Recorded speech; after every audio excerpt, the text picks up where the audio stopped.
டேய் இங்க பாரு பாட்டுறதுனால எல்லாத்தையும் கேட்டுட்டு இருக்க மாட்டேன். நான் சொல்றத கேளு. ஈவி வேணாம், ஈவி வேணாம், ஈவி வேணாம். வெறும் 40,000 ரூபாய் டவுன் பேமெண்ட்ல நீங்க வண்டி எடுத்துன்னு போலாம். ப்ரோ 40,000 பைக்கே தர மாட்டாங்க, நீங்க ஆட்டோ தரன்றாங்க. உண்மையா அட ஆமாங்க, ப்ரோ? இது ஈவி வண்டியா? ஈவி வண்டி தானா? என்ன ப்ரோ சொல்றீங்க? நம்புற மாதிரி இல்ல, பில்ட் எல்லாம் செம்மையா இருக்கு.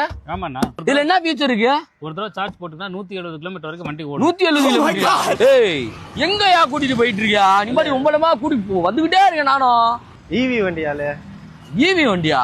அலே சொல்றது கேளு, அதெல்லாம் நம்பாத.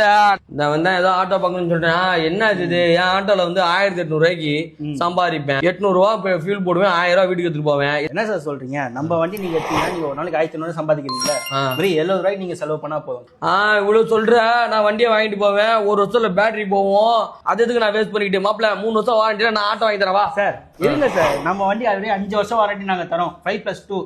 5+2னா? ஆமா, 7 வருஷம் உங்களுக்கு வாரண்டி நாங்க உங்களுக்கு பண்ணி தரோம். வெறும் 70 ரூபாய் செலவுல 200 கிலோமீட்டர் மைலேஜ் உங்களுக்கு கிடைக்கும்.